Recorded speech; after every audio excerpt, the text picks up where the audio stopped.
अगर इस तरह का क्वेश्चन आएगा तो पहले 2-3 बार पढ़ के लैंग्वेज समझनी पड़ती है, लैंग्वेज में क्वेश्चन कहना क्या चाह रहा है। जब हम ये समझ जाएंगे कि क्वेश्चन में क्या कहना चाह रहे हैं तभी हम उसका डायग्राम बनाएंगे। और हाइट एंड डिस्टेंस में जब तक आप डायग्राम नहीं बना पाएंगे जब तक आप सॉल्व नहीं कर पाएंगे। इसका ट्रायंगल कैसा बनेगा वो आपको बनाना पड़ता है, ठीक। तो देखिए यहाँ पे दिया angle of elevation of the top of tower from a point on the ground which is 30 metre away from the foot of the tower is 30 degree. Find the height of the tower. कुल मिला के आपको tower की height निकालनी है। तो सबसे पहले हाइट जो टावर की हाइट निकालनी है तो सबसे पहले आपने एक टावर बना लिया, ठीक। अब क्वेश्चन फिर से पढ़िए।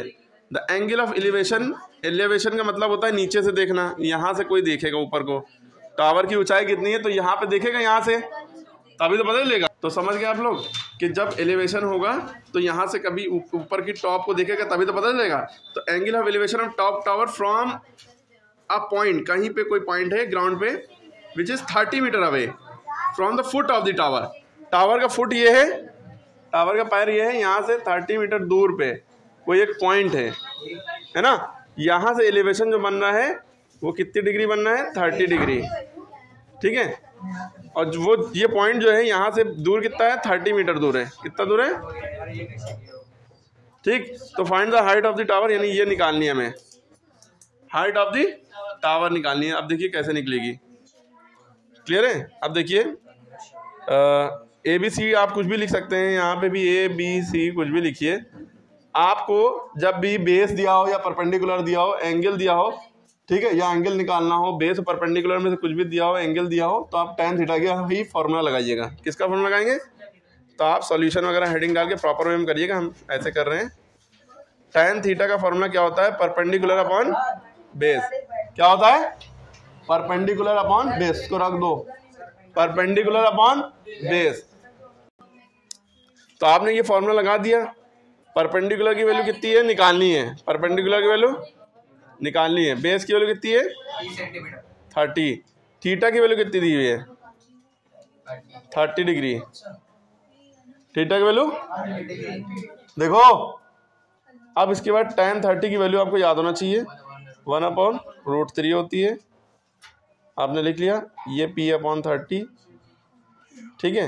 अब इसके बाद कैलकुलेशन, हमें P की वैल्यू निकालनी है। Find the height of the tower, height इसे कहते हैं, यानी परपेंडिकुलर को ही हाइट कहते हैं। P निकालना है, P माने परपेंडिकुलर। अब इसकी वैल्यू निकालना है, जो इसके नीचे होता है वो इधर क्रॉस मल्टीप्लाई में चला जाता है। ऊपर इधर 1 है, इधर ये जो लिखा है इधर ना भेजिएगा, इसको यहीं रहने दिए, क्योंकि बाद में यही भेजना पड़ेगा, तो इसको यहीं रहने दिए।